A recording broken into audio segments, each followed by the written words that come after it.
Hello mga ka-Jammy! So for today, meron na naman po tayong cake. So bale ngayon, dalawang cake po yung gagawin ko. Itong unang cake ay para pa sa 7th birthday ng anak ng aking ka-office mate.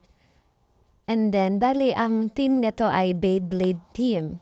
So ito pala mga Jammy na mga oras na to, mga ano na to, mga 1 a.m. Kasi po, hindi naman po ako full-time baker. Meron po akong work from Monday to Friday ng 8 to 4 and then po, after work, pagka-uwi ko po sa bahay, kakain lang and then magbe-bake na po tayo. Ayan.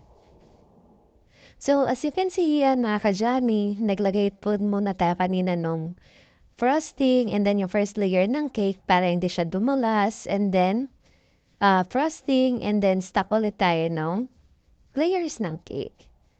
Ayan. So, bali po ito ay classic flavor lang. Ano ba, frosting reveal na ba tayo mga ka-Jammy o meron na kayong hula kung ano yan?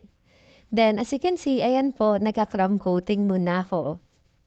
Para po, hindi ako mahirapan magpakinis ulit ng cake. Bali, ang kulay po pala ng cake na ito ay color blue.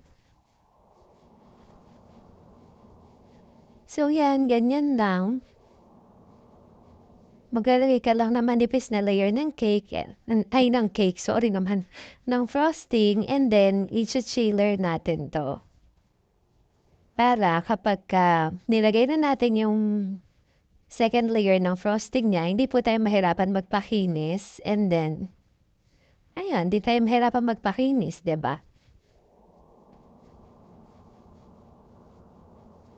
Oh, ba diba? Kung noong nakaraan, medyo nag-i-struggle ako, nahihirapan ako ngayon. Medyo okay-okay na. And then, saan ako nagpunta nito? Kumuha ako ng pandawel. Pero ang tagal ko.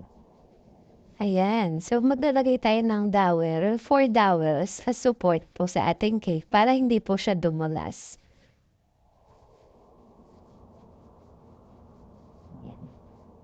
So, kung makikita niyo mga ka-Jammy, nakakamay po ako, no? Kailangan naman paahin ko to. Sorry. And then, ayan. Tatakpan po natin yung mga butas. Ayan. So, yan na. Galing na to sa chiller and then ilalagay na natin yung second layer ng frosting. Which is color blue. O, di ba mga ka-Jammy, nakita nyo? Mas madali ko nang nai-spread yung ating frosting. Kasi nga medyo nagamay ko na siya. Yung ano, yung tamang timpla, yung tamang tubig. Ganyan. Kaya maganda yung consistency ng frosting natin ngayon.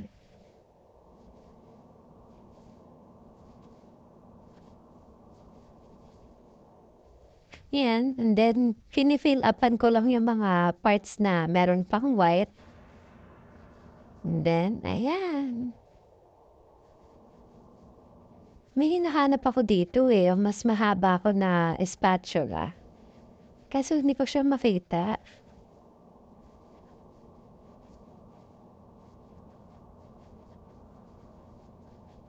So, dahil hindi ko siya makita, ayan, sinukuan ko na kinuha ko na lang scraper ko. Ayan. O, diba? Ang bilis na magpakinis ng cake. Ito nakaraan, super struggle ako dyan, mami. Yan. And then, ano lang natin yung mga parts na may flaws, may mga butas, na hindi pantay. Ayan. So, as you can see, mabilis po natin napakinis ang ating cake for today. So, isang cake pa lang po ito, meron pa po tayo ulit cake. So, ng mga time na to, habang umiikot-ikot yung cake turner natin, medyo nahihilo na rin ako sa antok dyan. Kasi dadalahin ko siya kinabukasan. Ay, hindi pala, dadalahin ko siya pagpasok ko. So, kailangan matapos ko siya.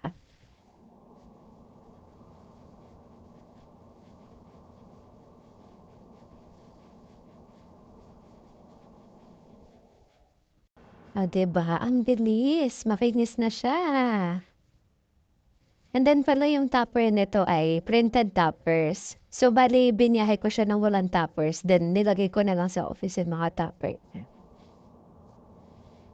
And then yung topper nito ay inedit ko lang din. Kumuha lang ako ng mga pictures. And then inedit ko. So ayan. Hindi ko alam kung anong piping tip to. Basta pinili ko lang yan. Yung mga, ano to open star. Para siyang 1M na maliit. Basta yun. Ayan. So very basic lang yung design ng cake na to mga ka-Jami. Ang ganda ng kulay, no? Yan, medyo na-achieve natin yung gusto nating kulay. And then, ayan, nililinis ko na yung paligid po ng ating cake. Na ating cake board pala.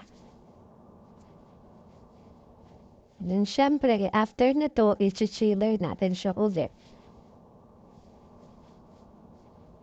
Yan. Makikita niyo medyo covered na ako kasi galing pa akong work. Then, kumain na ako. Then, gumawa na kagad ng cake. Yan. Tapos na. Let's play the game, dai toccate. Vincerai questo incontro. Sei con me. Thank you for watching mga ka-Jami.